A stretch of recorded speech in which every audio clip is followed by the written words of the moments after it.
नाज़रीन, उर्दू का एक मुहावरा है कि 900 चूहे खाकर बिल्ली हज को चली। एक और मुहावरा है कि दूसरों को नसीहत खुद मियाँ फजीहत। अब सूरत हाल ये है कि मारूफ अदाकारा वीना मलिक की जानिब से तालिबात को मशवरा दिया गया है कि वो बुर्का ओढ़े। साथ ही उन्होंने अपने एक टेलीवाइज्ड इंटरव्यू के अंदर ये भी कहा है कि वो 13 साल की उम्र से बुर्का ओढ़ रही हैं। इसके अलावा उन्होंने पाकिस्तान की शोबिज इंडस्ट्री के अंदर अदाकाराओं को बाकायदा एक ड्रेस कोड का पाबंद करने की तजवीज दी है और दुपट्टा भी लाजमी करार दिया है। अब सवाल यह पैदा होता है कि क्या ये वही वीना मलिक है जो इंडियन मैगजीन्स के लिए बहुत बोल्ड फोटोशूट्स के लिए मशहूर हैं? क्या ये वही वीना मलिक है जो इंडियन चैनल्स के लिए बहुत बोल्ड इंटरव्यूज के लिए मशहूर हैं? और अगर ये वही वीना मलिक हैं तो इनका अपना लाइफस्टाइल जो है वो किस तरह से इनकी इन नसीहतों के साथ लगा खाता है, उनके साथ कंपैटिबल है? पाकिस्तान के अंदर ये रिवाज हो चला है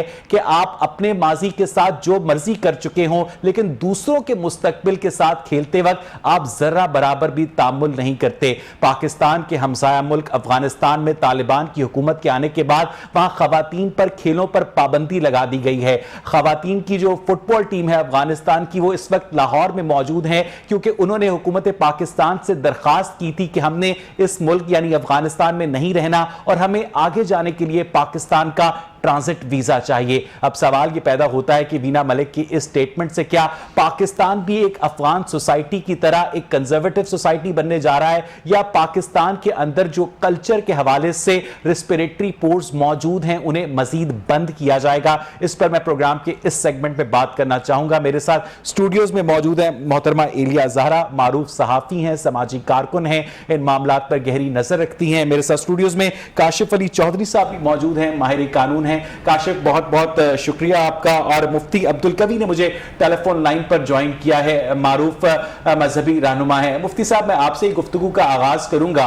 ये जो वीना मलिक की जानिब से तजवीज दी गई है कि अदाकाराओं को एक ड्रेस कोड का पाबंद किया जाए, अदाकाराएं जो हैं वो दुपट्टा लें, खुद वीना मलिक का जो माजी है वो भी कौम के सामने है, क्या ये तजवीज जो है आप इससे इत्तफाक करते हैं मुफ्ती साहब? तीसरी बात यह है कि इंसानी जिंदगी के अंदर जो तब्दीली आती है तो उसके असरात मुरतब होते हैं उसकी जबान पर, उसकी गुफ्तार पर। सब लोगों के सामने है कि वीना मलिक साहबा का जो माजी है वो किस तरह था। बहरहाल एक टेलीविजन के प्रोग्राम में वो मेरे साथ शरीक गुफ्तगू थे। अल्लाह तबारक व तआला ने उनको हज की शहादत हासिल अता की और शहादत हासिल करने के बाद ने अपने बेटे को कुरान के लिए एक दीनी मदरसे में डाला। आजकल वो आलिम बन रहा है। उन्होंने अपनी जिंदगी के अंदर बड़ी तब्दीली पैदा की। तो बात यह है कि इंसान का किरदार जो है उसका पता चलता है उसके लिबास से। कुरान मजीद में यही बात फरमाई कि इंसान का जो लिबास है उससे पता चलता है कि इंसान की जिंदगी, इंसान का अंदर किस तरह है। जाहिर से बातिन का पता चलता है। अगर जाहिर दीन वाला है तो समझो बातिन भी दीन वाला है, और अगर जाहिर के अंदर कोई दीनदारी नहीं है बल्कि बेहिजाबी की कैफियत है तो समझो कि बातिन भी इंसान का दुरुस्त नहीं है। तो मोहतरमा क्योंकि बहरहाल इस वक्त ज़हनी तौर पर दीन की जानिब मुतवज्जो है और दीनी माहौल में रह रही है, और दीनी माहौल में उन्होंने शादी करके अपनी घरेलू जिंदगी को जनाब उन्होंने बड़ा अच्छे अंदाज से इस्लाम के दायरे में रहते हुए आबाद किया हुआ है। तो मैं समझता हूँ कि ये उसके असरात हैं।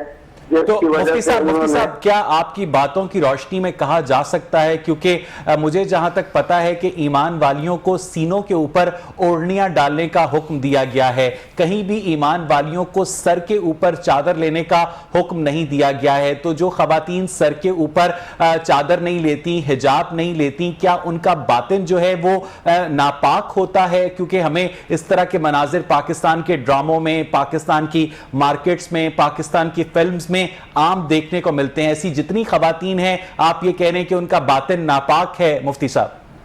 नहीं, मैं कतई तौर पर ना मुझे इस्लाम इजाजत देता है, और बहैसियत मुफ्ती होने के तो मुझे बड़ी मोहतात गुफ्तगू करनी चाहिए और ये जुमले बिल्कुल नहीं कहने चाहिए। कुरान मजीद में हिजाब का तज़किरा भी है और जिलबाब का तज़किरा भी है। ये बात ज़हन में रहे कि खवातीन के चेहरे का पर्दा नहीं है, खवातीन के हाथ का पर्दा नहीं है। खवातीन के लिए इजाजत है कि जब मैदान जंग हो तो उसमें हो जाए, خواتین کے لیے اجازت ہے کہ رزق حلال کے حصول کے لیے انہیں چین بھی جانا پڑے تو وہ سفر کریں. خواتین کے لیے اس بات کی بھی اجازت ہے کہ رزق حلال اور معاشی معاملات کے لیے بھی انہیں ملازمت کرنا پڑے تو دفتر میں انہیں ضرور آنا چاہیے. میں تو خود ان تمام چیزوں کو سمجھتا ہوں جو آج کے زمانے کے اندر خواتین کے حقوق کے حوالے سے جس قدر زیادہ سے زیادہ اسلام نے ان کو. مفتی صاحب ایک چھوٹی سی بات پھر میں ایلیا کو بھی شامل گفتگو کروں گا کہ آپ نے کہا کہ خواتین کے لیے چہرے کا پردہ نہیں ہے. کچھ دیگر علماء کرام کی بھی یہی رائے ہے کہ خواتین کے لیے چہرے کا پردہ نہیں ہے, مگر بہت سارے علماء کرام اور خاص طور پر ایک معروف خاتون مذہبی اسکالر جو ہیں وہ چہرے کے پردے کے اوپر بہت زیادہ فوکس کرتی ہیں. تو جب علماء کرام کی آپس میں رائے چہرے کے پردے سے متعلق ایک رائے نہیں ہے تو کس طرح سے جو میسز ہیں وہ کن علماء کو فالو کریں؟ وہ مفتی عبدالقوی کو فالو کریں جو کہتے ہیں کہ چہرے کا پردہ نہیں ہے, یا ان علماء کو فالو کریں جو کہتے ہیں کہ چہرے کا پردہ ہے؟ مفتی صاحب دیکھیں جی, بات یہ ہے کہ مفتی عبدالقوی نے بات کرنی ہے. میرا تو ایک معروف جملہ ہے کہ سب سے پہلے ہم نے رہنمائی لینی ہے اللہ کے قرآن سے, اور دوسرے نمبر کے اوپر اللہ نے ہر ایک کو عقل دی ہے اور حکمت و دانائی کا نام اسلام ہے. اسلام کے اندر میں نہیں سمجھتا کہ دو رائے ہوں. میں بڑی جرات کے ساتھ آپ کے پروگرام میں یہ بات کہہ رہا ہوں کہ کسی عالم کو یہ قطعی طور پر اجازت نہیں دی جا سکتی کہ وہ اتنی بڑی تعریف کرے اور کہے کہ چہرے کا پردہ ہے. چہرے کا پردہ نہیں ہے. محرم اور غیر محرم کا سارا نظام جو اسلام نے ہمیں دیا اور نبی رحمت کے فرامین کے بالکل ٹھیک ہے. مفتی صاحب میرے ساتھ ہی رہیے گا, میں واپس آپ کی جانب آؤں گا. ایلیا, یہ ساری گفتگو آپ نے سنی ایک ریلیجس پوائنٹ آف ویو سے. وینا ملک کی سٹیٹمنٹ بھی موجود ہے کہ جو شوبز میں کام کرنے والی اداکارائیں ہیں, حکومت پاکستان کو ان کے لیے ایک ڈریس کوڈ متعین کرنا چاہیے, ان کے لیے دوپٹہ لازمی ہونا چاہیے. آپ کو لگتا ہے کہ جنرل ضیاء الحق کا دور واپس لانے کے لیے کوششیں ہو رہی ہیں؟ جی بالکل. اویس, میں پہلے تو میں یہ کہنا چاہوں گی کہ وینا ملک کا جو پاسٹ ہے یا خواتین کے پردے کا کیا حکم ہے یا کیا ان کو کرنا چاہیے, میں اس میں نہیں پڑھنا چاہتی. مجھے لگتا ہے کہ ہم نے یہ کر لیا ہے کہ مرد بیٹھ کے آپس میں ڈسکس کر رہے ہیں کہ خواتین کو کیسے ڈریس پہننا چاہیے. I don't want to get into that. Veena Malik کی جہاں تک بات ہے تو یہ ان کی اسٹیٹمنٹ جو ہے پردے کے بارے میں, یہ ہمیں ایک کانٹیکس کے اندر دیکھنی چاہیے. وہ کانٹیکس یہ ہے کہ افغانستان میں طالبان کا ٹیک اوور ہوا ہے اور پاکستان کے اندر بہت سارا ایک بڑا ایک طبقہ ہے جو ان کو گلوریفائی کر رہے ہیں, ان کو سپورٹ کر رہے ہیں, ان کا ساتھ دے رہا ہے کہ یہ طالبان نے بہت اچھا کیا ہے. طالبان نے امریکہ کو شکست دے دی ہے اور اب وہاں پہ وہ اسلام کا نام جو ہے وہ روشن کر رہے ہیں, اسلام نافذ کر رہے ہیں. یہ بات اصل میں ہمیں پتہ ہے کہ درست نہیں ہے. طالبان نے پاکستان کے اندر بہت ساری جانیں جو ہیں, ان جانوں کا ضیاع ہوا دہشت گردی کے اندر.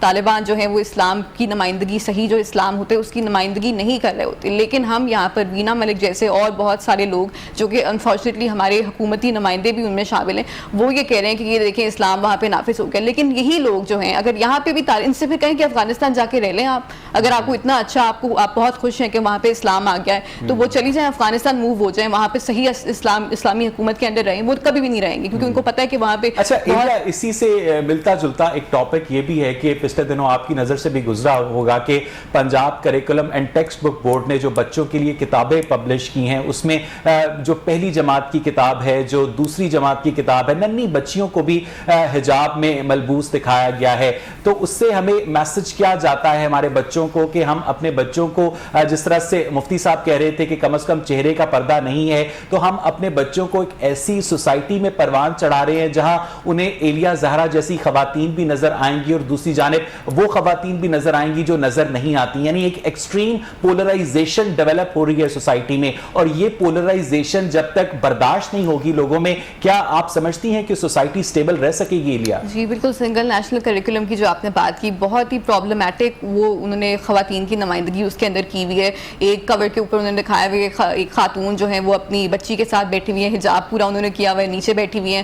ان کے جو ہسبینڈ ہیں وہ اپنے بیٹے کے ساتھ اوپر بیٹھے ہوئے ہیں اور ان کے جو صوفے پہ بیٹھے ہوئے ہیں, انہوں نے ان کی جو ڈریسنگ ہے وہ بالکل جو ایک کیجول ڈریسنگ ہوتی ہے جو ٹریڈیشنل نہیں ہوتی وہ ہے. تو اور پھر انہوں نے کیجول مسوجنی بھی اس کے اندر کی ہوئی کہ خواتین جو ہیں ان کا رول جو ہے انہوں نے لکھا ہوا ہے کہ وہ بہت ہی مردوں کو سپورٹ کیا ہوا ہے ہمیشہ انہوں نے, مطلب خواتین کی انڈیویجول آئیڈینٹی आइडेंटिटी कोई नहीं है, बस वो मर्दों को सपोर्ट, सेकेंडरी एक उनका रोल है। फातिमा जिन्ना की जो उन्होंने स्ट्रगल का थोड़ा सा डाला हुआ है, तो वो उन्होंने ये नहीं बताया कि कैसे उन्होंने डिक्टेटरशिप मलाला की तस्वीर को हज़फ किया गया है, मलाला की तस्वीर को किया गया। स्ट्रॉन्ग इंडिपेंडेंट खवातीन का तस्वुर हमारे एसएनसी की किताबों में अब तक जो बातें सामने आई हैं वो नहीं है, लेकिन फिर भी उसको जो है वो इस तरह प्रेजेंट किया जा रहा है कि हम बड़ा। मैं वापस आपके पास आऊंगा। काशिफ साहब, मैं आपसे एक लीगल एस्पेक्ट से बात करना चाहूंगा। ये सारी गुफ्तगू रिलीजियस एंगल से मुफ्ती साहब ने की, एक सोशल एंगल से एलिया ने की, जो लेकिन लीगल एंगल है कि इस्लामाबाद में हमने देखा कि खवातीन असातिज़ा के जीन्स पहनने पर वफाकी वजारत तालीम की जानिब से पाबंदी आयद की गई है, मर्द असातिज़ा के गर्म शॉल ओढ़ने के ऊपर पाबंदी आयद की गई है। इस तरह की जो पाबंदियां हैं वो आईने पाकिस्तान में दी गई जो बुनियादी बेसिक ह्यूमन राइट्स हैं, जो आज़ादियां हैं, उनसे मुतसादिब नहीं है? काशिफ साहब, अगर सिर्फ ड्रेस कोड की हद तक बात की जाए तो ये ड्रेस कोड बनते हैं, कोई भी डिपार्टमेंट, कोई भी इंस्टीट्यूशन जो होता है वो कोई ना कोई ड्रेस कोड ज़रूर बनाता है, लेकिन इसके लिए अगर नीयत पीछे ये हो किसी ड्रेस कोड बनाने की कि ये हमने ख़वातीन को अंडरमाइन करना है, या उनको कोई रिलीजियस पॉइंट ऑफ व्यू से जो सो कॉल्ड हमें फोर्स किया जाता है कि उनको इस बात पे लेके आना है कि वो ये वाला ड्रेस कोड के अलावा और कोई ड्रेस कोड पहने ही ना, तो अगर नीयत ये है तो इसको स्ट्राइक डाउन होना चाहिए, ये नोटिफिकेशन बिल्कुल नहीं रहना चाहिए। नीयत का कैसे पता चलेगा? लॉ नीयत तो नहीं देखता ना, नीयतों का हाल तो खुदा जानता है ना काशिफ साहब। हमने तो वो पीस ऑफ ऑर्डर देखना है जो एक पेपर के ऊपर प्रेजेंट हुआ है, उसके पीछे नीयत क्या है ये तो खुदा जानता है। बिल्कुल एग्जैक्टली आप ठीक कह रहे हैं, बेशक अल्लाह ताला की ज़ात जानती है, लेकिन कुछ एक्ट्स ऐसे होते हैं जिनमें नीयत का पता चल जाता है। और क्या होता है, कोई भी ऐसा नोटिफिकेशन आता है जो बदनीति से दिया जाता है या जो फंडामेंटल राइट्स की वायलेशन होती है, तो उसका प्रॉपर फोरम होता है कि उसको चैलेंज किया जाता है कॉन्स्टिट्यूशनल कोर्ट में, हाई कोर्ट में चैलेंज किया जाता है कि ये जो नोटिफिकेशन हुआ है, ये जो ड्रेस कोड मुतारफ़ करवाया गया है, ये बेसिकली बदनीति की बुनियाद पे इसको मुतारफ़ कराया गया है। तो क्या करते हैं, कोर्ट आर्गूमेंट सुनती है, दोनों के राय लेती है और उसके बाद उसको डिक्लेयर करती है कि आया कि ये बदनीति की बुनियाद पे दिया गया है या इसमें प्रॉपर ड्रेस कोड लागू होता है। आप क्या समझते हैं कि जो इस्लामाबाद में नोटिफिकेशन जारी किया गया है, ख़वातीन असातिज़ा के जीन्स पर पाबंदी लगाई गई है, वो बदनीयती की बुनियाद पर है? बिल्कुल इसको चैलेंज होना चाहिए, ऐसा नहीं होना चाहिए। ये आज़ाद माशरा है पाकिस्तान का, इसमें जीन्स अक्सर औकात, मैं माजरत के साथ मुफ्ती साहब की इस बात से थोड़ा सा डिसएग्री करूँगा कि अक्सर जो अपीयरेंस होती है वो इंसान का अंदरून नहीं जान सकते हैं। कुछ ऐसे लोग होते हैं जो बोल्ड ड्रेसिंग करते हैं लेकिन वो बहुत पाक साफ और पकीज़ा लोग होते हैं। ये ज़रूरी नहीं होता कि जो ज़ाहिर हो वही बातन हो, ये हर बंदे का अपना अपना मामला है, अल्लाह की ज़ात की तरफ मामला है, किसी पे पाबंदी नहीं लगानी चाहिए। मुफ्ती साहब, आपको मेरी आवाज़ आ रही है? जी, आपकी आवाज आ रही है। मुफ्ती साहब, मुझे बताइएगा कि अगर कोई शख्स ये समझता है कि वो जिस मोहल्ले, स्कूल, कॉलेज, कम्युनिटी, दफ्तर में मूव करता है वहां पर किसी खातून ने कोई इनअप्रोप्रिएट उसकी राय में लिबास पहना हुआ है, तो उससे क्या नफरत का बरमला इजहार करना चाहिए या किस तरह से अपनी उस तक कैसे अपनी अप्रोच को लेकर जाए कि जनाब आप अपना लिबास तब्दील कर लें? और जिस मुआशरे में खवातीन को गैरत के नाम पर कत्ल किया जाता है, वनी किया जाता है, सवारा किया जाता है, मुकद्दस मजहबी किताबों से शादी की जाती है, कम उम्री में शादी की जाती है, मुर्दा बच्चियों को कब्र से निकालकर उनका रेप किया जाता है, अंधी डॉल्फिन का रेप किया जाता है, वहीं खवातीन का लिबास पाकिस्तान का इतना बड़ा मसला क्यों है? मुफ्ती साहब, गुर्बत मसला क्यों नहीं है? देखिए जी, पहले नंबर पर तो बात यह है कि कुरान हकीम ने हमें वाज़ेह तौर पर कहा कि हम अपनी निगाहों को नीचा रखें। बिल्कुल ठीक। मुफ्ती अब्दुल कवी के जिम्मे लाजिम है कि वो अपनी निगाह को नीचे रखे। उसको पता ही नहीं होना चाहिए कि मेरे साथ से गुजरने वाली जो मोहतरमा है, जिस दफ्तर में मैं गया हूँ उस मोहतरमा का लिबास क्या है, एक बात। दूसरी बात यह है कि लिबास जो है ना, वो औरत का एक अपना सवाबदीदी इख्तियार है। ठीक है, मैं अपने दिल के अंदर तो इस बात को जरूर ले आऊं कि जनाब मोहतरमा का लिबास उस तरह नहीं है जिस तरह के उसके जिस्म के लिए एक बापर्दा लिबास होना चाहिए। लेकिन क्या इस वजह से मैं उसको ये समझूं कि ये मुझसे कमतर मुसलमान है? ये भी एक हकीकत है कि हमें अल्लाह और रसूल ने जो तालीम दी और हमारे अकाबिर ने और खास तौर पर हमारे औलिया उम्मत ने हमें तालीम दी, वो ये दी कि हर आदमी अपने ज़हन में ये बात बिठा ले कि मैं सबसे कमतर हूँ, दूसरा मुसलमान खास जिस लिबास में है वो मुझसे बेहतर मुसलमान है।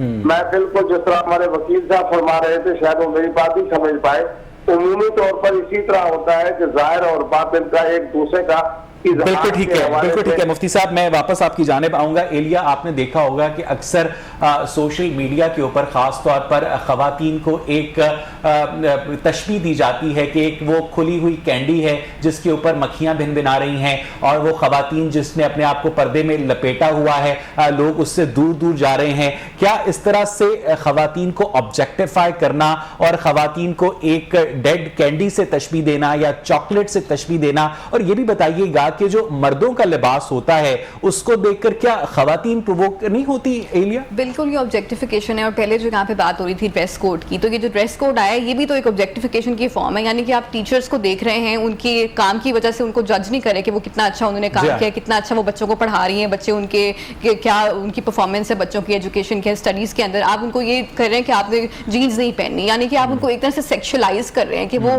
खवातीन जो है वो असातिज़ा नहीं है, वो एक आपके लिए कमोडिटी है जिसको आपने ऑब्जेक्टिफाई करना है और उसको बताना है कि आप ये पहने ताकि वो आपको अच्छा, एक राय ये भी है कि जब डॉलर 170 रुपए का हो जाए, पेट्रोल 123 रुपए का हो जाए, इन्फ्लेशन डबल डिजिट के अंदर पहुंच जाए, तो इस तरह के जो इकदामात हैं उससे एक रिलीजियस कार्ड प्ले करने की कोशिश की जाती है और लोगों का जो रिलीजियस सेंटिमेंट है उसे कैश करने की कोशिश की जाती है। रिलीजन कार्ड इस्तेमाल करना हमेशा से हमारी सारी सियासी जमातों, सियासी लीडरों का, स्पेशली जो पावर में होते हैं, उनका एक जो है हैबिट रहा है। ये जो होता है जब रिलीजन आप अपनी स्लीव के ऊपर एक दफा पहन लेना कि हम ज्यादा मजहबी हैं, तो वो आपको एक लाइसेंस मिल जाता है कि आप जो बात करें दुरुस्त है, कोई आपको चैलेंज नहीं कर सकता। जो आपको चैलेंज करेगा उससे आप कहेंगे ये तो तौहीन मजहब कर रहा है, इसके ऊपर तौहीन मजहब का इल्जाम लगाओ। तो ये एक वो बिल्कुल यूज करते हैं। जब उनको पता होता है परफॉर्मेंस हमारी नहीं है, एजुकेशन का जो हाल है हमारा, कि हमारे जो बच्चे जिस तरह के एजुकेशन सिस्टम बना रहा है वो इतने, कोई क्रिटिकल थिंकिंग उनके अंदर नहीं है, कोई वो जो है रैशनली सोच नहीं सकते हैं। उनको जो है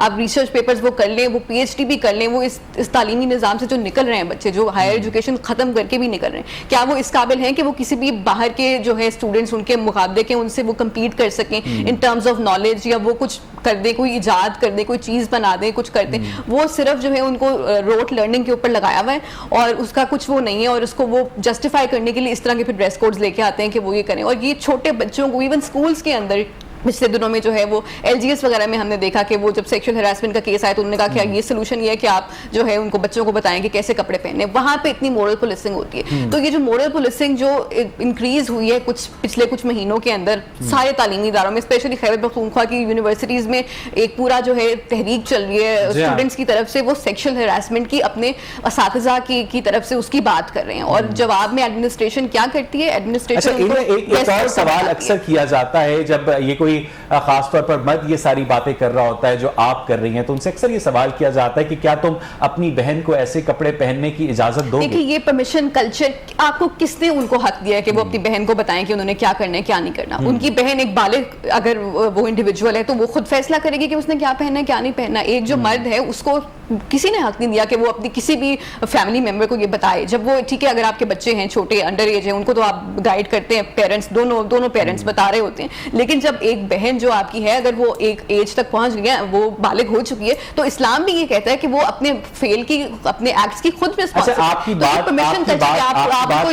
लॉजिकली तो बिल्कुल ठीक है, लेकिन कल्चरल पर्सपेक्टिव में जो भाई होते हैं वो बहनों के मुहाफ़िज़ समझे जाते हैं। छोटी सी चीज़ भी लानी हो तो बहन भाई को कहती है, एकेडमी से लाना हो तो बहन भाई को कहती है, कॉलेज छोड़ना हो तो बहन भाई को कहती है। यानी ख़वातीन को डिपेंडेंट किया गया है भाइयों पर, और फिर भाई कहते हैं कि हम तुम्हारे इतने काम करते हैं तो तुम बदले में हमारी इतनी सी बात नहीं मान सकते। ये गलत है। ख़वातीन को जो है वो सेल्फ रिलायंट होना चाहिए। उनको आप इंडिपेंडेंस अगर देंगे, अगर वो इस काबिल होंगी कि उनकी मोबिलिटी जो है वो उनको बाहर जाते अकेले अगर वो जाएं तो उनको हरासा किए जाने का खौफ नहीं होगा, तो वो नहीं जरूरत पड़ेगी कि वो भाई को बुलाएं कि वो उनको लेकर जाएं, वो खुद जा सकेंगी। अगर आप अपनी स्ट्रीट्स को सेफ रखेंगे उनके लिए, अगर आप उनको इतनी अपॉर्चुनिटीज देंगे कि वो दफ्तर के अंदर काम कर सके बगैर हरासा हुए, और वो अच्छा, आपकी ये बातें सुनकर वो खवातीन भी आपके मुखालिफ हो जाती हैं जिनके हक में आप बोल रही होती हैं, तो इसका इलाज क्या है? इंटरनलाइज्ड मिसोजिनी होती है, जो पिदरशाही का जो होता है वो आपको اندھا کر دیتا ہے ایک طرح سے. آپ کی جو مجھے یہاں پر ایک بریک لینی ہے اور ناظرین جب ہم بریک سے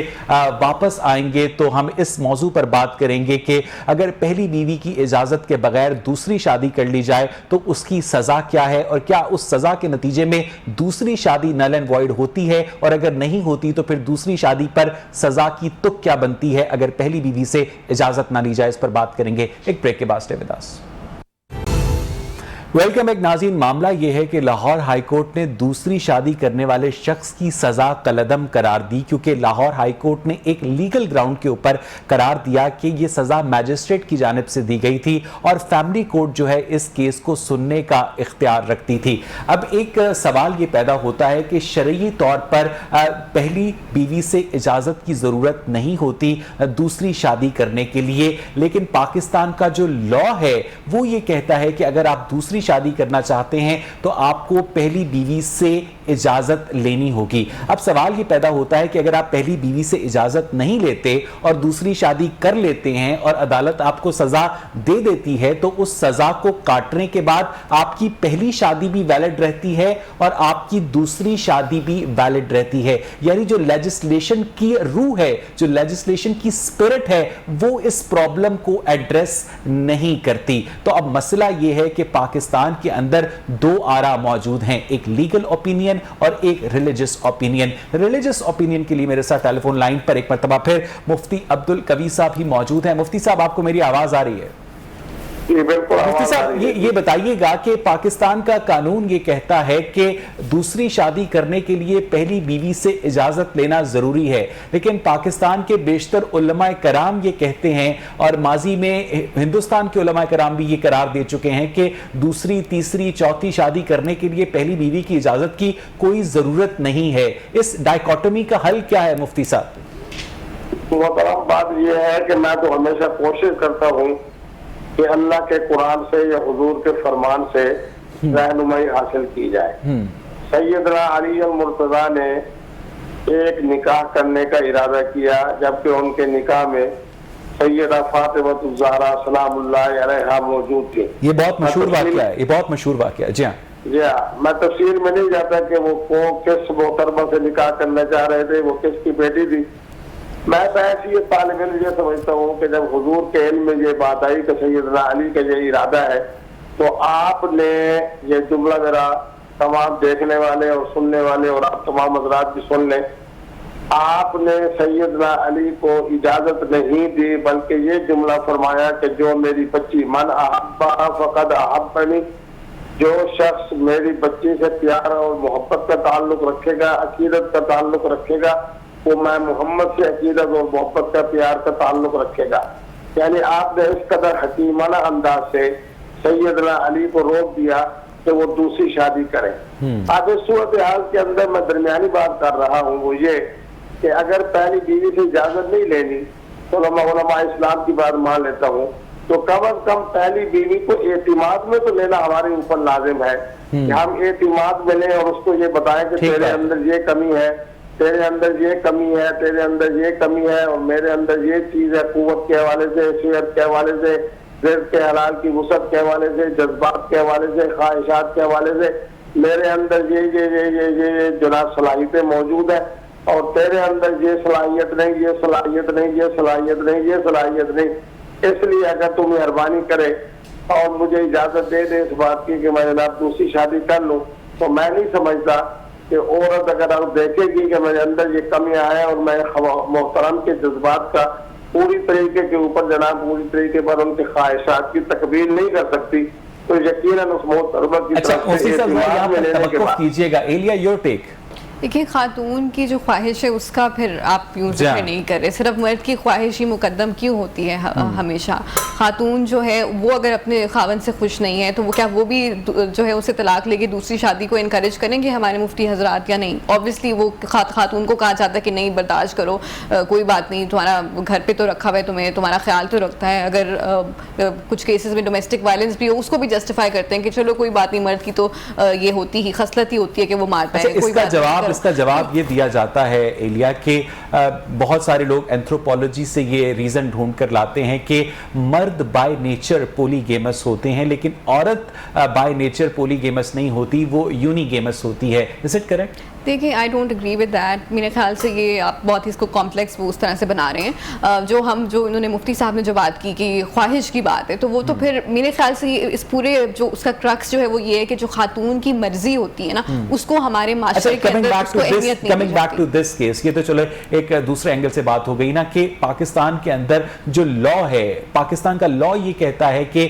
آپ دوسری شادی تب تک نہیں کر سکتے جب تک پہلی بیوی کی اجازت نہ ہو. اس لا کو بنانے کا مقصد یہ ہے کہ پہلی بیوی کے رائٹس کو پروٹیکٹ کرنا, لیکن جب دوسرا شادی کے بعد شوہر سزا کاٹ لے, سزا ہو بھی جائے, تو اس کے بعد اس کی پہلی شادی بھی ٹیکنیکلی ویلڈ ہے اور دوسری شادی بھی ٹیکنیکلی ویلڈ ہے, تو اس سزا کا مقصد فوت ہو جاتا ہے. ایلیا یہ میں پوچھنا چاہ رہا تھا. لا ہے یہ بھی ویگ ہے, جیسے آپ جس کیس کی آپ بات کریں انہوں نے ٹیکنیکل گراؤنڈز کے اوپر اس کو جو ہے ڈسمس کیا, جو اس کو سزا ہوئی تھی اس بندے کو جس نے بغیر پوچھے دوسری شادی کی تھی. تو میرے خیال سے اگر لا کی امپلیمنٹیشن کی جو آپ بات کریں, جو مسئلہ آپ کہہ رہے ہیں کہ وہ کلیئر اس بات پہ نہیں, اس کے لیے پھر آپ کو ایک نیریٹو بلڈنگ کرنی ہوتی ہے اسٹیٹ لیول کے اوپر. آپ بتائیں کہ یہ غلط ہے. ہمارے یہاں پہ آپ مین اسٹریم میڈیا پہ دیکھیں مرد حضرات جو ہے وہ ہنستے ہوئے اپنی دوسری شادی کی بات کر رہے ہوتے ہیں, بیوی کے ساتھ بیٹھ کر بیوی بیچاری جو ہے وہ حیران ہوتی ہے کہ میں کیا اس پہ, اس کو پاس کوئی جواب نہیں ہوتا. ہمارے لیے یہ ایک جو کامیڈی مین اسٹریم کامیڈی میں جو ہے سب سے بڑا دوسری شادی ہو جائے گی, میں دوسری شادی, خاتون اپنی دوسری شادی کی بات نہیں کر سکتی, وہ اس کے لیے نہیں ہے.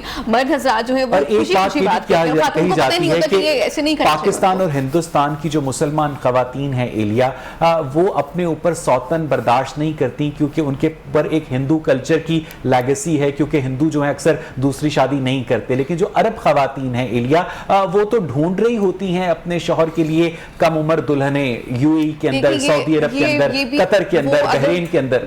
وہ بھی اوپریسڈ خواتین ہی ہیں جو اپنی مرضی سے ڈھونڈ رہی ہوتی ہیں. ان کو اپنی اوپریشن کی ریئلائزیشن نہیں, اندازہ نہیں ہے کہ وہ اوپریسڈ ہیں. جب آپ کے ہاتھوں میں زنجیریں کافی ٹائم تک رہتی ہیں, انویزیبل آپ کے لیے ہو جاتی ہیں, آپ کو نظر نہیں آتی. تو میرے خیال سے جو آپ کلچر کی بات کریں, پاکستان کے اندر ایک سمپل سی بات ہے, آپ اس میں ریلیجن کو بھی لے آئیں, کلچر, کہ آپ نے اگر شادی کی ہے, اگر آپ دوسری شادی کرنا چاہیں تو میوچل کنسینٹ سے ہونا چاہیے. ایک آپ کا اگریمنٹ ہو جائے, آپ بات کر لیں کہ ہمارا جو ہے it's not working out for us, تو دونوں کے لیے اچھا ہے, بجائے اس کے کہ آپ چھپ کے کریں. دوسری خاتون کو بھی میں واپس آپ کے پاس آؤں گا. مجھے کاشف صاحب یہ بتائیے گا کہ اس پرٹیکولر کیس میں مظفر نواز نے بغیر اجازت ستارہ جبین سے شادی کی. لاہور ہائی کورٹ نے کہا کہ میجسٹریٹ نے سزا سنائی ہے, فیملی کورٹ کو یہ کیس سننے کا اختیار تھا, اس لیے اس سزا کو نل اینڈ وائڈ قرار دیا. لیکن لاہور ہائی کورٹ نے اس میجسٹریٹ کو کوئی سزا نہیں دی جس کو یہی نہیں پتا تھا کہ وہ یہ کیس سننے کا اختیار نہیں رکھتا. کاشف صاحب, قانون جب حرکت میں آتا ہے نا, تو اس کے پریسیڈنٹس, جو غلطی نیچے سے ہوتی ہے, میجسٹریٹ سے ہوتی ہے, ضروری نہیں ہے کہ اس کی انٹرپریٹیشن ویسی ہی کرے جیسی کہ ہائی کورٹ کے ججز کرتے ہیں. ہائی کورٹ کی ججز کی انٹرپریٹیشن زیادہ معتبر ہوتی ہے, اس لیے جو بھی لا بنتا ہے, جو پریسیڈنٹس بنتے ہیں, وہ ہائی کورٹ سے شروع ہوتے ہیں, سپریم کورٹ تک جاتے ہیں. نیچے لوگوں کو فیسیلیٹیٹ کرنے کے لیے کسی لا میں اگر اس کی غلط انٹرپریٹیشن کی گئی ہے by the magistrate, by the family court اور سیشن کورٹ, تو اس کو کریکٹ کرنے کے لیے ہائی کورٹ کے ججز بیٹھے ہوئے ہیں. لا پروٹیکٹ کرتا ہے ان کی ججمنٹس کو. جہاں تک پرٹیکولرلی اس بات کا تعلق ہے دوسری شادی پہ, یہ بالکل کلیئر ہے, یہ ہم سمجھ نہیں پا رہے, اس لیے شاید ایمبیگوٹی آ رہی ہے. دوسری شادی کے لیے پرمیشن آف فرسٹ وائف جو ہے وہ ون آف دی گراؤنڈ ہے. بیسک لا یہ ہے کہ permission of the union council چاہیے ہمیں. اچھا, permission of the union council required ہے. اس کے لیے ایک گراؤنڈ ہے کہ بیوی خود اجازت دے دے. اس میں آگے اس کی لاجکس ہیں کہ اگر پہلی بیوی روٹ کے بیٹھ جاتی ہے اپنے ماں باپ کے گھر, تو بندے کو وہ سال نہیں آتی, تو بندہ دوسری شادی کرنے سے کیا رہ جائے؟ نہیں, اس کے لیے ضروری ہے کہ وہ جائے یونین کونسل میں, اپنے حالات بتائے کہ اس وجہ سے مجھے دوسری شادی کی اجازت چاہیے. اس میں جو سب سے زیادہ کامن ہے اور عرف عام میں اس کو پریکٹس کیا جاتا ہے وہ ہے permission of the first wife. Permission of union council lack تھی जिस वजह से उसको सजा दी गई बाय द मैजिस्ट्रेट। वो टेक्निकल ग्राउंड है, मैजिस्ट्रेट बिल्कुल इस केस को नहीं सुन सकता, ये लॉ क्लियर कर दिया हाई कोर्ट ने। ये फैमिली, लेकिन इस सजा का मकसद क्या है? क्योंकि जब वो सजा काट कर आ भी जाएगा तो उसकी दूसरी शादी भी वैलिड है और पहली शादी भी वैलिड है, फिर सजा का मकसद क्या हुआ? सजा बेसिकली है विदाउट परमिशन शादी करने पे सजा नहीं है, ठीक है। जो यूनियन काउंसिल से परमिशन नहीं ली गई, सजा उस बात पे। बहुत बहुत शुक्रिया काशिफ चौधरी साहब, बहुत बहुत शुक्रिया इलिया ज़ारा, और बहुत बहुत शुक्रिया मुफ्ती अब्दुल कवी, आपने टेलीफोन पर अभी हमें अपना इतना वक्त दिया। नाज़रीन, मुझे यहाँ पर एक ब्रेक लेनी है, स्टे विद अस।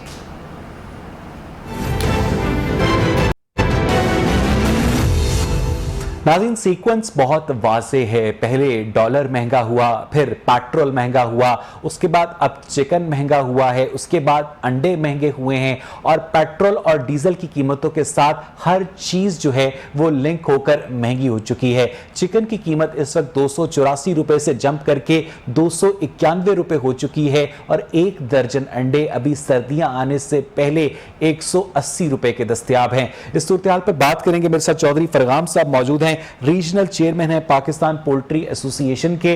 फरगाम साहब, ये बताइएगा कि इस वक्त पाकिस्तान में ये जो चिकन एक मर्तबा से फिर से महंगा होना शुरू हुआ है, अंडे महंगे हो रहे हैं, इसकी वजह क्या है?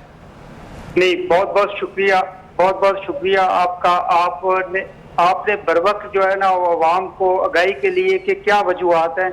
असल में हुआ यह कि पीछे जो 2 माह मुर्गी बिकती रही है वो बिलो कॉस्ट थी।